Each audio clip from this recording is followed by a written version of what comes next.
Hoy vamos a hablar de una de las grandes dudas que quizá tú mismo te has planteado si vas a casarte por lo civil, y es: ¿me caso un amigo, un familiar o contrato a un oficiante profesional? Hoy te voy a dar los pros, contras y también algunos matices de las dos alternativas para que puedas elegir con total tranquilidad sabiendo lo que implican las dos alternativas. Quédate porque comenzamos. Cuando empiezas a organizar tu boda en una ceremonia civil, es bastante común que te plantees si alguien de tu familia, de tu entorno, de tus amigos, alguien importante para ti, va a oficiar la ceremonia. Las tres razones por las que las parejas quieren elegir a un oficiante de su entorno, a un familiar, es porque, uno, tienen un vínculo muy especial; dos, porque creen que lo va a ser mucho más personalizado que alguien que no les conoce; y tres, porque se pueden ahorrar dinero. Vamos a ver cada una de ellas con sus ventajas y también con sus riesgos, que es importante. El primero de todos, el vínculo emocional. Lo bueno que tiene es que, claro, es alguien que te conoce de verdad, que ha vivido momentos contigo, conoce vuestra historia, y además sabe desde dentro, sabe todas las anécdotas, que quizá pues un oficiante profesional es difícil que las sepa, a no ser que tú, vamos, le cuentas ahí toda la retahíla. Y no solo por eso, pues ya suena bastante precioso, ¿no? Siempre le gusta a alguien ver, pues a alguien que conoce, que le tiene cariño en un momento tan especial, y eso es bonito. Para mí, un mayor contra que tiene elegir a un oficiante con el que tienes un vínculo emocional es que precisamente ese vínculo les puede jugar una mala pasada. Me explico. Por mucho cariño que te tenga, el día de la boda, pues esa persona va a estar nervioso seguramente. Pues porque es un día especial, porque te tiene cariño y porque es una responsabilidad bastante grande. Y hablar delante de tantas personas no es fácil para todo el mundo.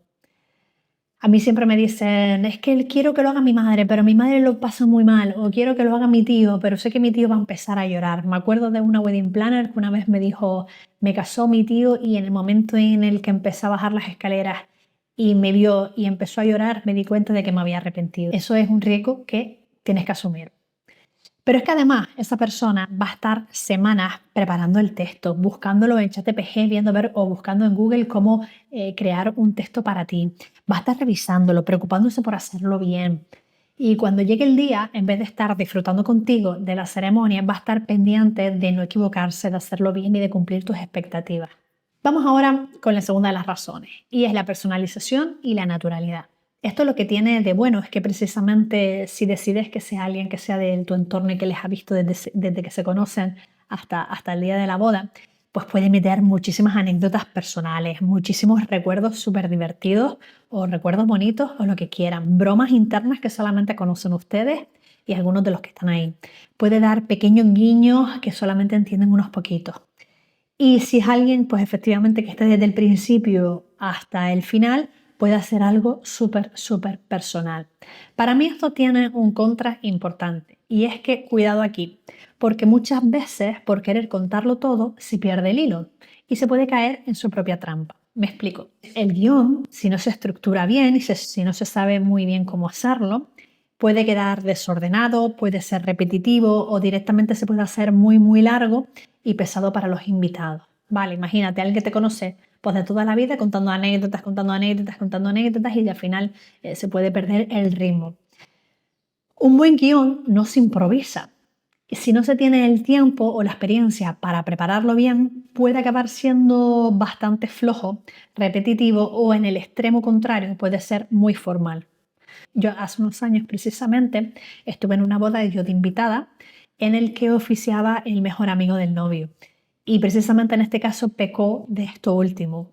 El oficiante, el amigo, buscó un texto en Google o se lo dijo a ChatGPT y era súper formal. No había ninguna diferencia entre que esa boda le hiciese esa persona o un concejal. De hecho, a mí me dio tanta pena que, claro, la falta de experiencia, la novia entró y nadie le gritó viva la novia, porque claro, esas son cosas que te da la experiencia. Y yo como invitada grité, ¡viva la novia! Y todos mi pareja, ¿qué haces tú? Es que, ¿cómo va a entrar la novia? Nadie le va a decir nada. Entonces, bueno, es un riesgo a asumir. Y la tercera cosa por la que las parejas prefieren coger un amigo o un familiar para que oficie es su ahorro económico. Lógicamente, cuando le pides a un amigo que lo haga, en principio no tienes que pagar a un oficiante profesional. Los oficiantes profesionales cobramos, depende en qué parte de España estén o también de su trabajo, pero entre 250 y ya 800, 900, 1000, depende si estás en Barcelona, en Madrid o en la ciudad en la que estés. En Canarias somos más baratos, ¿eh? O sea, no se preocupen por eso. Pero tiene un contra, y es que aunque no te pueda parecer un coste directo, sí hay un coste que es emocional.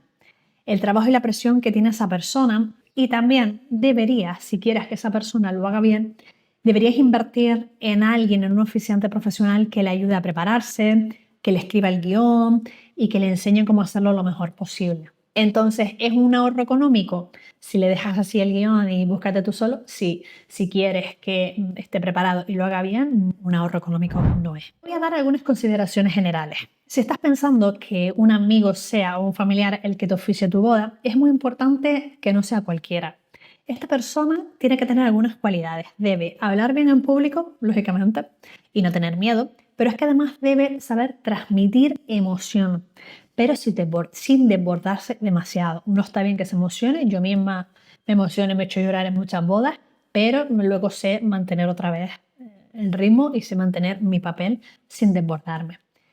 Tiene que saber alguien que sepa marcar bien los tiempos, los silencios, las entradas, las pausas, la música, ¿vale? Y sobre todo, tiene que saber la responsabilidad que tiene en ese momento. Que oficiar una boda no es estar media hora hablando delante de la gente. Es mucho más que eso. Algo que se te tiene que quedar muy, muy claro es que la persona que está oficiando es la responsable 100% de todo lo que pasa en la ceremonia. Por mucho que haya una wedding planner o alguien coordinando, en ese momento quien dirige la ceremonia es el oficiante. Y el oficiante da igual que sea amigo, familiar, profesional, concejal, alcalde, juez, sea quien sea, es el responsable de toda la ceremonia. Es importante, súper importante, porque imagínate, si algo falla, que puede fallar, el micro, los nervios, que a alguien se le olvida algo, un cambio del guión, nos dejamos los anillos. Esa persona, si no tiene experiencia, ya sea amigo, concejal, un oficiante que sea, si no tiene experiencia suficiente, puede quedarse en blanco y no saber cómo reconducir la situación. O puede cometer fallos, como me pasó a mí la semana pasada. La semana pasada Yaisa y Luis se casaron, y ¿qué pasó? Que ellos fueron a sacarse las fotos antes de la ceremonia. ¿Sabes lo que pasó? Que cuando fueron a sacarse las fotos, la carretera estaba cortada. Era la 1:20, yo les llamaba, no me lo cogían, no habían dejado a nadie coordinando, y yo decía, bueno, ¿qué hacemos? ¿Le sentamos o no le sentamos? La boda empezaba a la 1:30. A mí nadie me decía nada. A la 1:30, un sol, en pleno junio, alguien sin experiencia hubiese sentado a todos los invitados. Pero yo con mi experiencia no les senté, porque dije, como yo les empiezo a sentar, tengo a 100 personas bajo el sol, en pleno junio, durante no sé cuánto tiempo. Les dejamos, mi experiencia fue dejarles, pedir al catering que les diesen algo de bebida y esperar a verles llegar para empezar a decirle a la gente que se sentase. Aún así, si después de todo decides que seas un amigo o un familiar, que sepas que existen recursos, que existen guías, que existen formaciones que pueden ayudarle y que pueden guiarle, asesorarle, acompañarle y ayudarle para que se sienta mucho más seguro. Yo siempre digo lo mismo cuando me lo preguntan. ¿Un amigo puede hacerlo precioso? Sí, no te digo que no. Yo misma, si me llegan a decir, antes de hace 10 años de oficiar la boda de una amiga, ¿lo hubiese hecho bien? ¿Hubiese hablado bien? Sí. ¿Hubiese hecho la boda bien? No. Porque no sé los tiempos ni estaba preparada para ello. Así que si quieres que un amigo igualmente te case, asegúrate de que está preparado y de que es la persona correcta. Y ahora vamos por la segunda opción, cuando contratas a un oficiante profesional. Puede que de entrada pienses, bueno, pero es que esta persona no me conoce, no sabe nada de nosotros, no me conoce tanto como un amigo. Y es verdad, realmente no ha vivido vuestra historia desde el principio, realmente te conoce de 1 hora y media, 2 horas. Es decir, no acabas de hacer un vínculo, no es alguien importante para ti, pero es un profesional.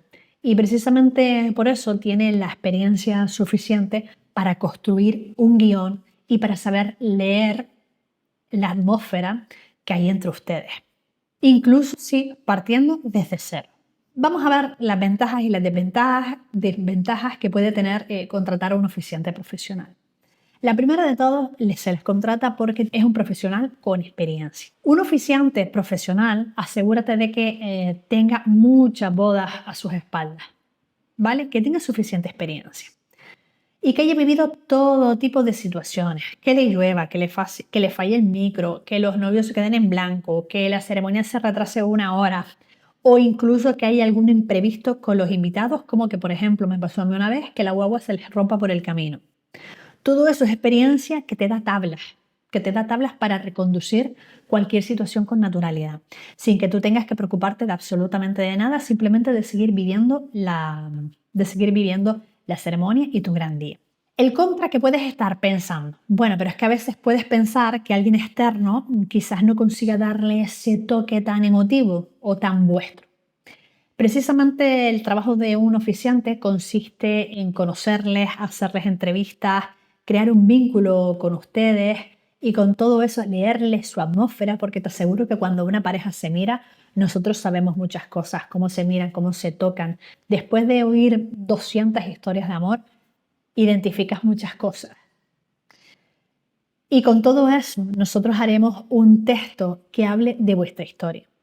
No necesitamos conocernos de toda la vida para captar vuestra esencia. Con todo eso puede construir un bonito guión, un guión que fluya, que mantenga la atención a sus invitados, que les haga partícipe, un guión con ritmo emotivo, con toques de humor, con las pausas necesarias, que no sea demasiado largo ni demasiado corto, ni que se quede a media. Y sobre todo sabe cuidar que la ceremonia no se convierta en un cúmulo de anécdotas desordenadas, sino en una historia que tiene un principio y un fin. La segunda razón por la que las parejas contratan a un oficiante profesional es porque tiene muy buena comunicación, muy buena habilidad comunicativa. Lo pro que tiene esto, lo ventajoso, es que el profesional sabe hablar en público, sabe cómo proyectar la voz, controlar los silencios, sabe cuándo tiene que mirar a las parejas, cómo gestionar los tiempos, sabe muy bien cuándo tiene que sonreír, cuándo emocionar, cuándo dejar de respirar en el momento. Y eso marca una diferencia completamente a la hora de vivir la ceremonia. Piensa que este tipo de profesionales somos periodistas, actores, oradores. Somos personas acostumbradas a hablar en público y que nos han enseñado cómo hacerlo. El contra que tiene esto es que asegúrate de que el oficiante tenga estas habilidades, porque a veces surgen oficiantes que son nuevos, que entran en el sector, o son oficiantes que son propuestos por compañeros como fincas, wedding planners o catering y que realmente no tienen la experiencia suficiente o de comunicación o tienen una comunicación más plana o excesivamente formal. Asegúrate de que la persona que te va a contratar tiene unas buenas habilidades comunicativas para transmitir en tu ceremonia. Y la tercera razón por la que contratan a los oficiantes es porque un oficiante te da tranquilidad total. El día de tu boda tú solo tienes que vivir y centrarte en el momento y disfrutar del gran día. No puedes estar pendiente de que la persona que oficia esté nerviosa, si se equivoca, si se lo ha preparado bien, si lo tiene todo controlado. Tú solamente tienes que centrarte en disfrutar y que tus invitados formen parte de la ceremonia y lo vivan también. Y el profesional, su trabajo es que todo fluya. ¿Y el contra que tienen? Seguramente estarás pensando, bueno, pero es que un oficiante es un gasto más. Es cierto que supone un gasto, pero no estás pagando por media hora de leer un texto. Estás invirtiendo para que alguien te acompañe durante los preparativos y te asesore, porque alguien te ayude en construir una ceremonia que refleje vuestra historia. Y que el día de la boda está ahí para que tú simplemente vivas ese momento sin preocuparte de nada más y creando un recuerdo único en ti y en tus invitados. Y puede que estés pensando, bueno, pero es que nadie me conoce como mi amigo. Es cierto, un oficiante no es un amigo tuyo. Aunque es verdad que yo me llevo muy bien con muchas de mis novias, de las novias que he casado, y sigo hablando con ellas hoy en día después de años. Pero aunque prepare algo personalizado, no es alguien con el que tú tienes un vínculo previo. Pero por eso es importante cuando elijas a un profesional, a un oficiante profesional, que sea alguien que te transmita confianza. Yo siempre digo que a mí me gusta que las parejas me vean para que vean la energía que tengo y vean cómo soy como persona. Y siempre se los dejo claro, yo soy como ustedes me están viendo y en la ceremonia soy igual. Si no te gusta como soy, prefiero que te busques otro oficiante. O si ves que no te caigo bien, que no tenemos química, que no tenemos energía, prefiero que te busques otro oficiante. Es importante que te sientas a gusto desde el primer momento con esa persona. Y lo último, y para mí realmente es lo más importante, y es que un profesional sabe gestionar los imprevistos. Esto para mí es lo que realmente marca la diferencia frente a un amigo. Si algo se tuerce, un fallo técnico, una entrada descoordinada, un olvido, el profesional tiene recursos para solucionarlo. En una boda pueden surgir muchísimas cosas, ya te dije antes, desde que corten la carretera hasta que los invitados lleguen tarde, que hayan problemas técnicos, que los discursos se alarguen o incluso que alguien se olvide de los anillos. Y hay muchísimos detalles que ni te imaginas que vamos resolviendo allí mismo sobre la ceremonia y que las parejas ni siquiera se dan cuenta de que los estamos resolviendo. Además, recuerda esto, una vez que el novio entra, quien tiene toda la responsabilidad en sus manos es la persona que tiene el micro. ¿No te gustaría que si algo falla, esa persona sepa exactamente qué tiene que hacer? Porque si esa persona no sabe qué hacer, inevitablemente va a trasladar esa responsabilidad a los fotógrafos, al DJ, al videógrafo o a otros compañeros que estén allí. Si un amigo no sabe dónde colocarse, es muy común que el fotógrafo le diga, ponte aquí, ponte allá, esto al otro, ponte allá. O el videógrafo directamente le haga así, que le quite. El DJ esperará que alguien le dé una señal que si no sabes y no tienes experiencia, no se la van a dar y entonces entrará tarde. Un fotógrafo tiene que estar centrado en hacer fotos, un videógrafo en hacer vídeos y el DJ tiene que saber cuándo y dónde poner música y quitarla. Y al final lo que tú quieres ese día es disfrutar del momento, no estar pendiente de que si alguien sabe o no sabe qué pasa, si pasa algo, si no pasa y qué tiene que hacer. En definitiva, y por concluir, cada pareja es diferente y ambas opciones son perfectamente válidas, pero se tienen que preparar bien. Lo importante es que la persona que te acompañe en ese momento esté preparada, esté tranquila y sea consciente del gran papel que tiene entre las manos. Porque la ceremonia, te digo una cosa, y a veces se les olvida a muchas parejas, es el primer momento de una boda y merece ser cuidada como estás cuidando todo lo demás y todos los detalles. Si te ha servido este vídeo, suscríbete para seguir recibiendo más consejos de bodas y nos vemos en el próximo capítulo. Gracias.